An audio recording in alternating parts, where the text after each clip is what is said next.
Good morning, good afternoon, good evening. Welcome to the ADHD Reframe Project. Welcome to our listeners. It's great that you're coming back again. I'm Emma Craven, the host of the podcast, and today I'm joined by Michael. Michael is an ADHD person. Michael, do you just want to quickly introduce yourself, please? Yes, it's great to be on the show, Emma. So thanks for having me here today. I'm Michael Ling, and I was diagnosed with ADHD some time ago in the past. And I guess the key things to know about myself is that I had a previous career as a teacher for 10 years, but now I'm very much involved in the world of university because I'm an ADHD coach and spend my days trying to help as many people as I can in our community. What did you teach when you were a teacher? So I taught design and technology and also food. So all the fun subjects Oh, basically. amazing. I'm a qualified chef. Not that I really cook a lot these days, but sorry Oh that I right. know, yeah, I know that wasn't on the list of questions for me to ask you, but yeah, I'm just intrigued. I was intrigued by, what teaching you used to do. And Yeah, no, yeah. absolutely. I mean, happy to talk about whatever comes up. That's what I love about having conversations with other people about ADHD is we always go on Mm, these fantastic tangents. exactly, exactly. So that's interesting, though. Design and technology, did you say? Yeah, so I mean, that was my passion in school, really. So, I taught it was originally design and technology and actually ended up more of a food teacher by the end.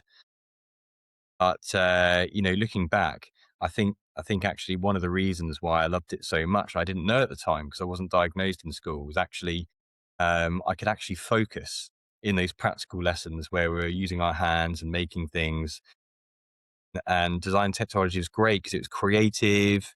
What you were doing came to life.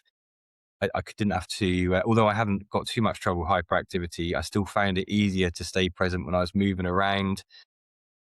Felt very confident in those arenas compared to other times. And rather than being the person that was always asking whoever was sitting next to me, what are we doing? I didn't hear that. What's the instructions? I was usually the person helping others. And that felt really good, when you normally felt like you had your head in the clouds to actually be able to engage with that. And actually, when I was at secondary school, they gave us three different options. You could either do design and technology, you could do food technology, or you could do textiles. And I wanted to pick all three, but they just didn't allow it. You could only pick one out of three. So I went with what I was most passionate about, which was being in a workshop, making things out of wood, metal, etc. I spent a lot of my lunch times when I was in school down in the workshop, just making cool stuff. A lot of time with my father as well.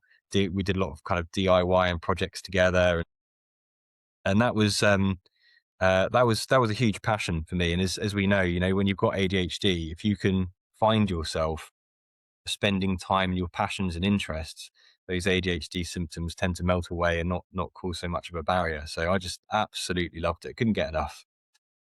Yeah, that's great. That's amazing. I wish I had a passion back then, but I think it was probably smoking cigarettes and not wanting to go to any class. And Tipex thinner. It's a bit of a random one. Back when I was Really? in back when I was in senior school, Tipex thinner was the thing.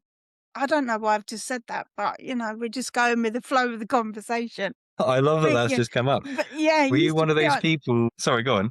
Yeah, I used to put it on the end of my school tie and breathe it in, and then the physics teacher's head would grow, and I thought it was hilarious. Obviously not hilarious for anyone that's listening that Tipex thinner, I don't think you can get it now, but Tipex thinner is not a funny thing to try.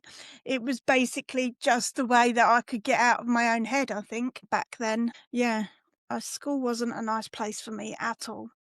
But yeah, anyway, I'm in recovery from drug addiction. I've been in recovery since 2007, and I've been in recovery from alcohol since 2019. Yeah, addiction's a topic for another day. Obviously, I'm meant to be interviewing you and not talking a lot, but I can see by your face you're interested now. But I don't want to take up all the Yeah, space. I would happily Yes, happily listen to your story, but we can always have another chat another of time. course. Yeah, of course. But in the interest of this is your space, you are the guest, I am the host.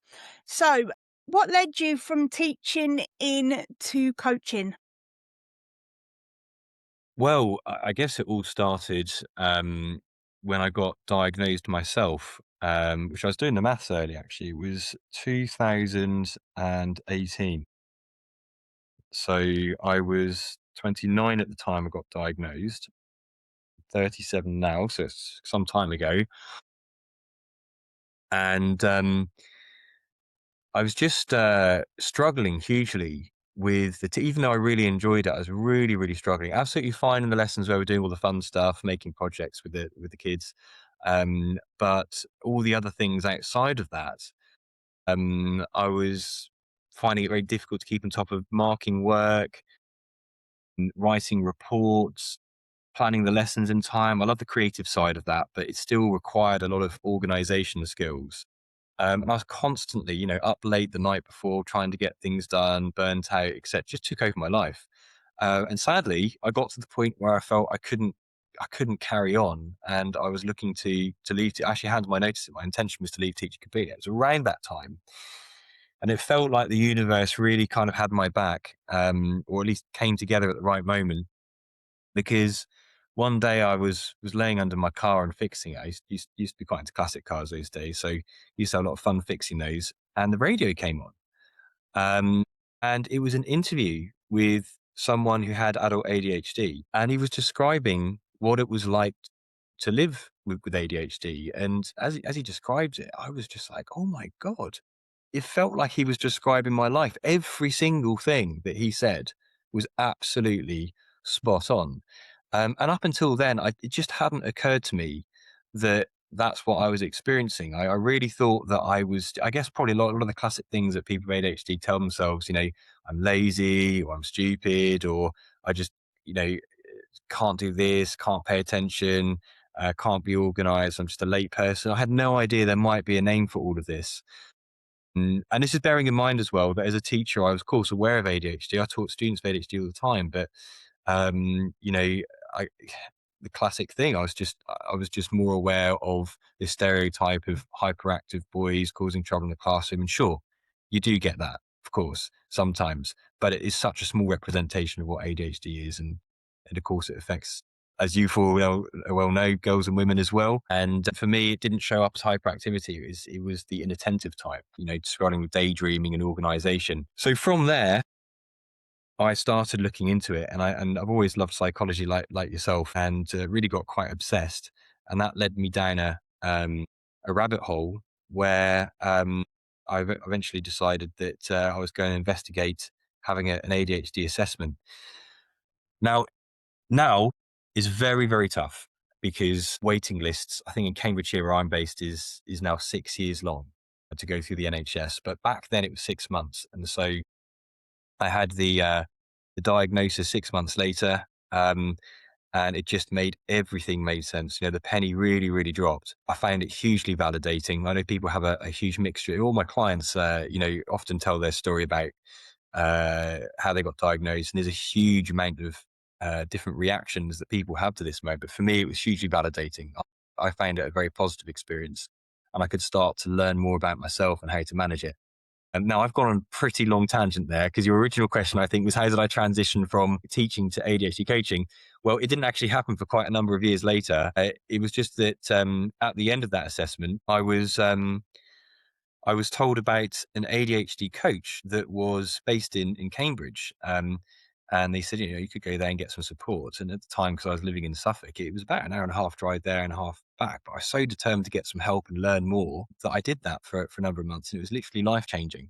Literally life changing. It got me back on track. I got back into my career. I later got promoted head of department. And none of that would have happened if I hadn't got that help from the ADHD coach. So I'm eternally grateful to them.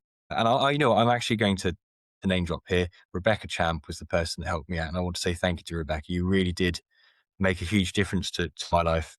And she inspired me to become an ADHD coach because I want to do the same for other people, wanted to help them too, and hopefully change some other lives. Oh, The last few guests I've had, I'm like, wow, like what you just talked about really resonated with me. My diagnosis journey was slightly different, but again, I didn't know I had ADHD until someone pointed it out to me. When I was at work with them, had been promoted, I moved and sat next to her. And she said one day, "You do know you've got ADHD, Emma, don't you?" And I laughed in her face with that stereotypical hyperactive little boy being disruptive in the classroom. And it turns out actually that I've got ADHD. Um, Oh, right. so yeah, going from that to kind of, yeah, no, I haven't got ADHD. No, this is not me. It's not this. It's not that. So yeah, that really resonated with you, and whoever that was doing that interview on that radio station on that day when you were tinkering around with your car. Thank you to them as well, because if they hadn't been Yes. there talking about it, then so yeah, it's yeah. And my next question was going to be And about your sorry, Emma, diagnosis. before we go to the next question, I'd love to ask, how did you feel when you got your diagnosis?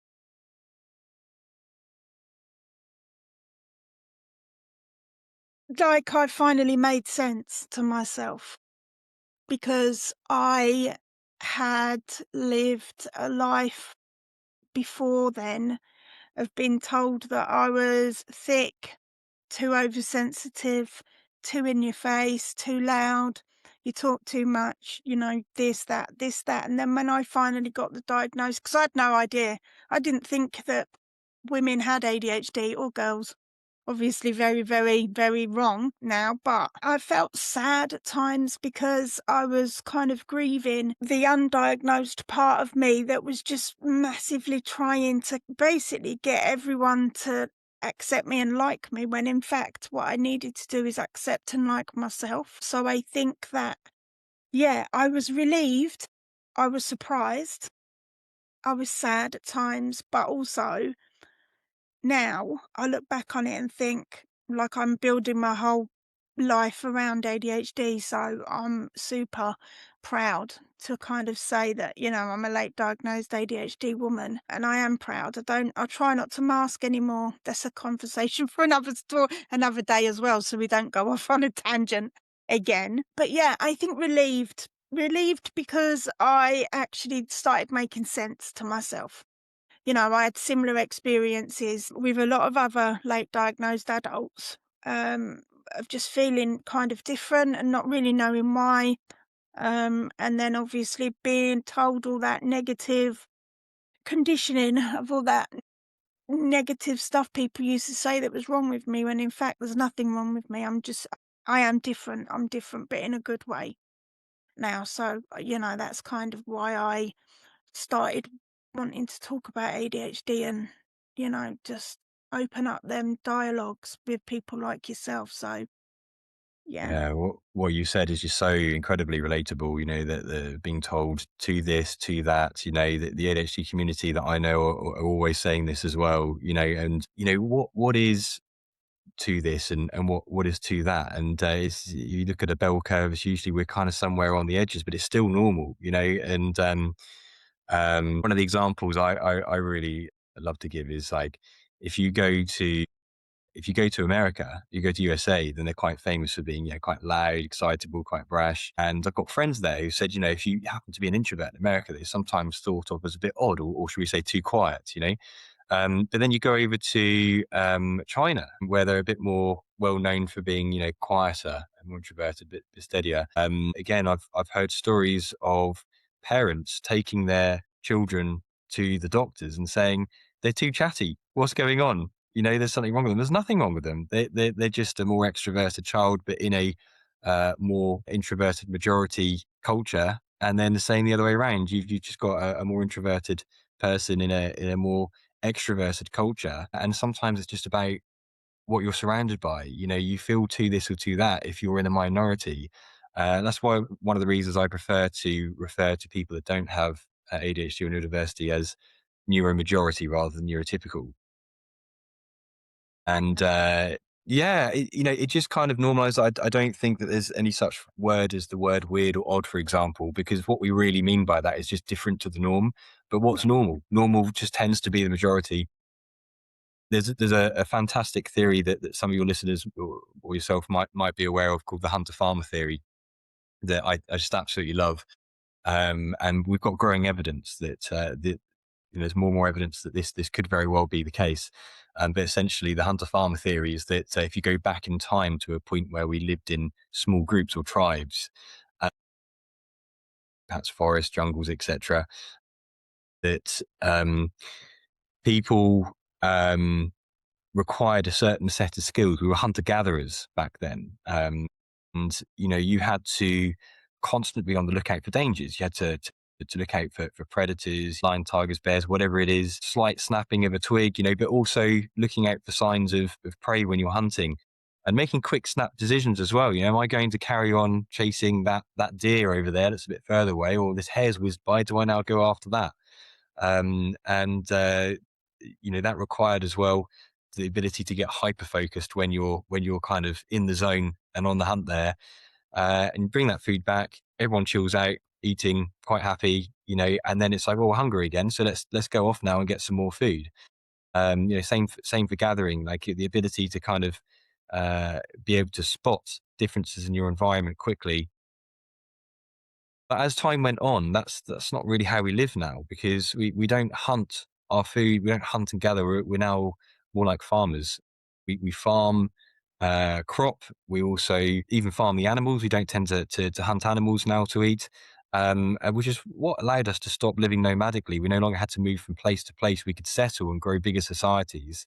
Um, and that required, again, a different set of skills. It required the ability to plan really far ahead. You had to know when to sow the seeds, when to chop down the crop. You had to be able to do the same boring task again and again all day, you know, such as sowing seeds and chopping down crop.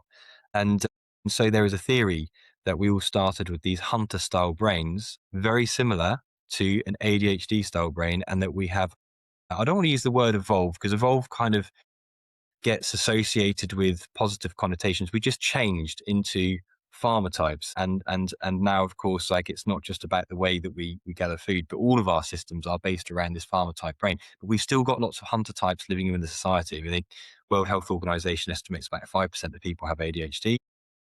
Some people would argue it might be more, but you're living in a minority situation. That means in a room of 20 people, one of you would have ADHD. So I love that theory because it just kind of opens up the idea that rather than thinking of our brain as kind of there's something wrong, something broken, I mean, it's even labeled a disorder. And I get why it would be, because it can be really, really hard condition to manage. Yeah. But what if we were to look at it as actually a different type of brain, like a hunter brain? And they've even studied actually modern tribes and found that the majority of them show those hunter type or ADHD tendencies. So we don't even need to go back in time to have a look at that. That's something your listeners might be interested to read up on themselves. But that's my take on it. That's how I understand the hunter farmer theory. Yeah, I love that. We had spoken about that before, hadn't we? So, Yes, we yeah, did. I remember you telling me about that before. So, yeah, I just tell everyone that I'm great at crisis management and lastminute.com anything. So, Yeah. I'm not sure if that's the same as what you've just explained, but yeah, for me, I'm just great at crisis management. But when it comes to little details, then like not sending the link when you send an email and stuff like that, I often Yeah. get tripped up with kind of small attention to detail. We did have fun at the beginning of our podcast today, didn't we? Yes, we did. Yes. So obviously, listeners wouldn't have seen this bit. I couldn't find the link. It turns out Emma forgot to send it, and then I had I was faffing about my sounds, trying to get that working rather than just going with my laptop speakers. We kind of we started a bit late. I was late anyway in the first place, so it was really the most ADHD start to a podcast ever. And that's the kind of thing that I do like the listeners to know as well, that we're not perfect. None of us No, are definitely perfect. not. And when it comes to technical issues, it seems that those of us with ADHD always seem to have more issues with technology. I don't know why, or maybe that's just me.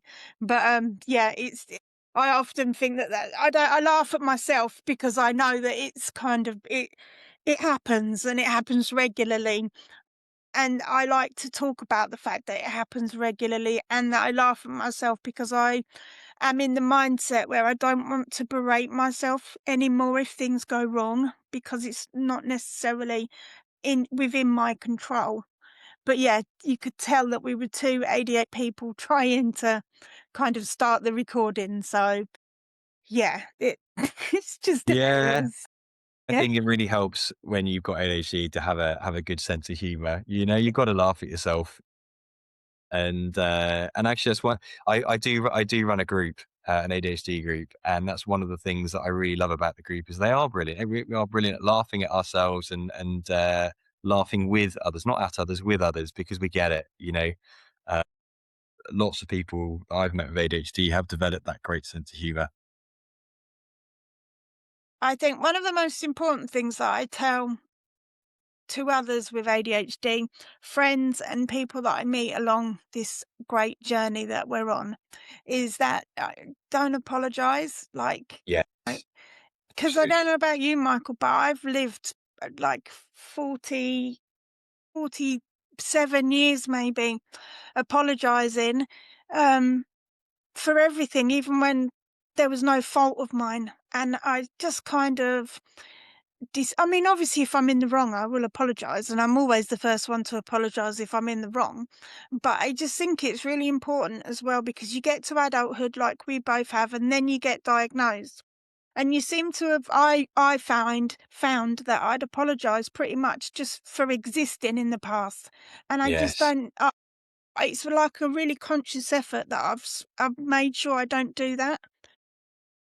And don't get me wrong, there's no foolproof recipe to that. It is kind of moment to moment thing, but I do have the ability to be able to step away from something now and actually realise that it's not my fault if my computer decides to just freeze and kicks me out of everything.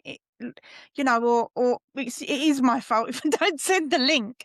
But that doesn't mean to say that I have to berate myself for the rest of the day, does it? And I sometimes think that that's really important for other ADHD adults to know. Just you don't have to apologize. Like, we're good. Like, we get it. That's, you know.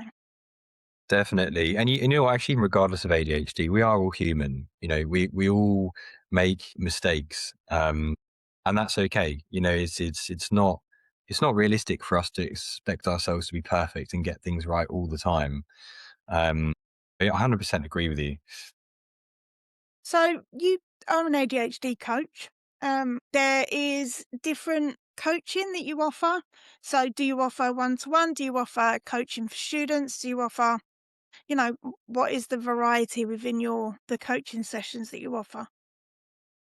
Yeah, so I work with both adults and students, and I know a lot of ADHD coaches only work with adults, but the reason I wanted to help students as well is because obviously that's been my background as a teacher, and also just that thought of how much difference it would have made to my life and others I've known if you've just got that help earlier.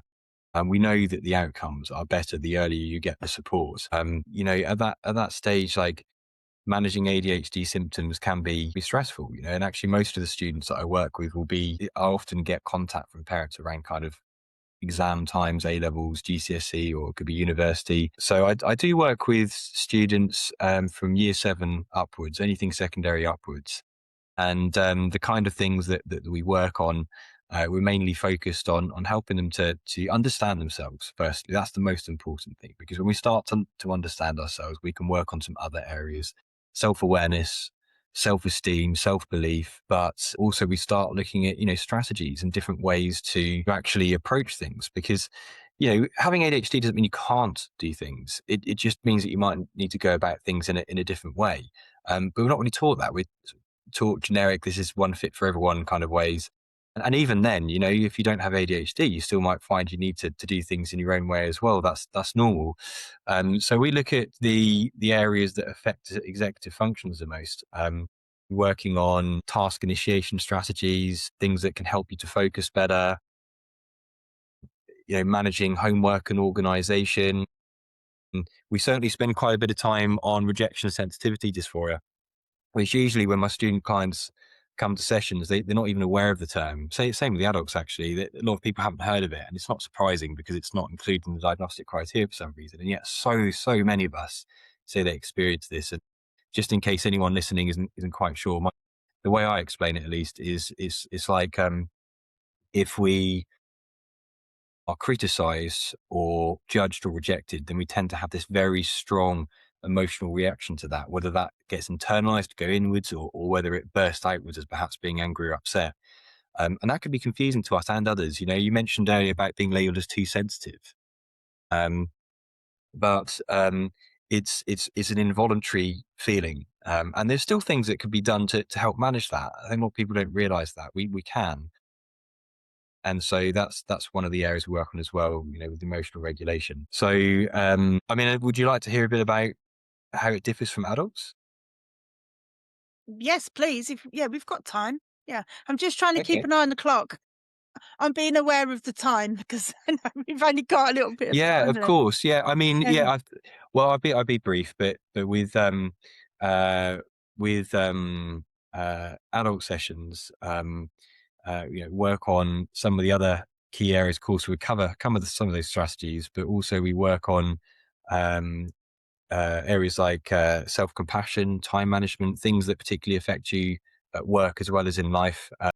That tends to be the main reason I find. Two key reasons adults usually come to ADHD coaching sessions, I find, is to work on productivity and also this rejection sensitivity dysphoria. That seems to be the top two reasons. But also, a lot of my clients, it's not just ADHD. It's quite common to have co-occurring or comorbid neurodiversity such as autism, dyslexia. So sometimes work on those areas, communication skills, hard conversations. So it's a different program, but of course there's lots of crossovers between the two. And one of the key things for adults actually, which is very good news, is you can get funding for the coaching from a government scheme called Access to Work, which is quite tricky, unfortunately, to navigate if you've got ADHD. And that's the reason why I help people from beginning to end to actually get through the process. If you're lucky, in some cases you can access that in a matter of weeks. Less lucky, a matter of months. Um, but yeah, so it sounded like you might have had a few more questions you wanted to ask before the end, so I'll stop there on that one. I mean, access to work. I'm going to park that up until I find a job, and then I'm going to be contacting you and saying I need help because this process is not ADHD friendly. But just wanted to say something really quickly about RSD, rejection sensitivity dysphoria. I have to say that for 48, maybe 49 years of my life, that was debilitating for me. And it was only when I started recognizing when it's really triggered and kind of enabling my brain to be able to kind of understand why it's been triggered. It seems to ease a lot quicker for me now. It's not a foolproof thing, but it's almost used to feel like a visceral kick in the guts when I thought that I was being rejected, judged, criticised, whatever. So yeah, if don't sit on them feelings on your own if you're an adult, then try and talk to Yes. someone. Try and talk to someone. I co-regulate with my partner. I co-regulate with my friends. My partner's autistic, but I can co-regulate with him because he understands ADHD. He lives with me, so he's got to understand it. Yes. So just kind of, yeah, try and find someone that's safe that you can talk to about it, and try not to kind of blame yourself for feeling the way that you do about certain things. So, yes, 100%. As Ned Halliwell says, I absolutely love his phrase, is just never worry alone. You can really apply that to everything. We don't have to do that. Never worry alone. and that's really important for us all to remember as well. So, yes, I do have a couple of questions that I did want to ask you. And if we don't get to answer them all today, I'm sure you'd be more than happy to come back again.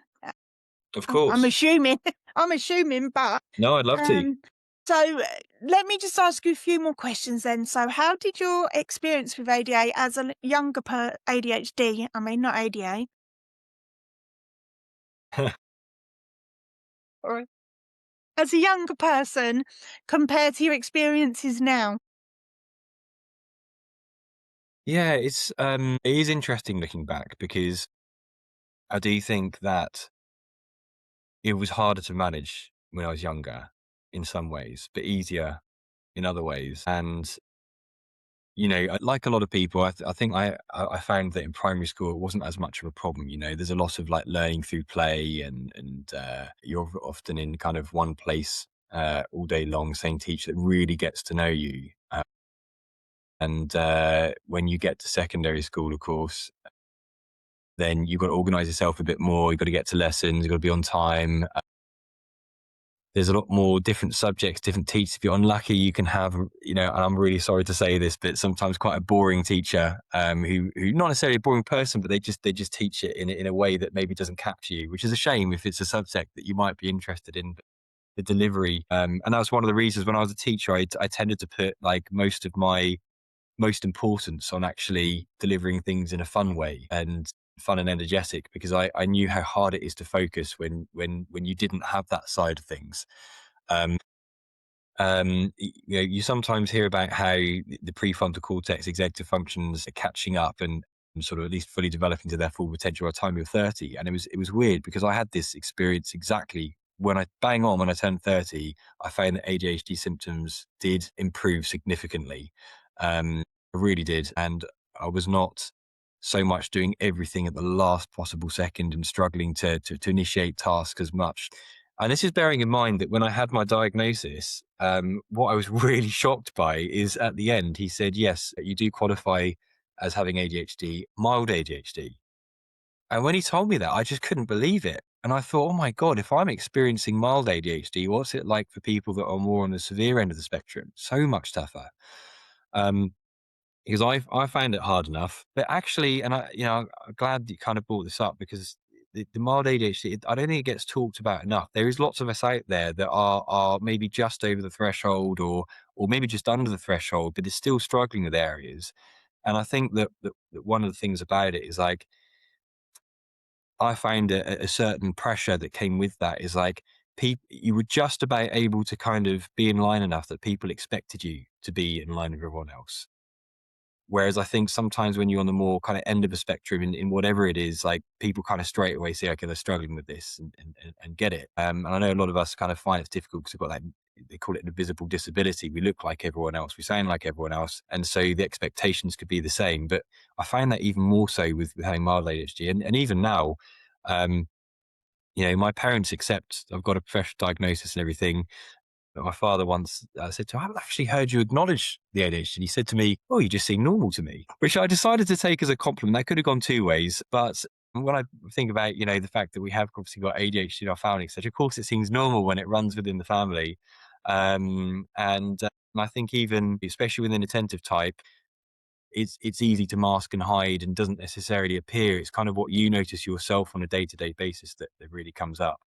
Um, but I'd say for me personally, the key area that I really struggled with, other than all the organizational side of things, was actually socially. And in school, I really struggled with like unstructured social time. Um, you know, when there's activities, things like I can have a lot of fun, feel very relaxed. But looking back, I realize now that a lot of the things that were difficult probably were related to ADHD, paying attention to my memory. You often say if I could have a superpower, I wouldn't wish to fly, or I wouldn't wish invisibility, and all the classic things that people do.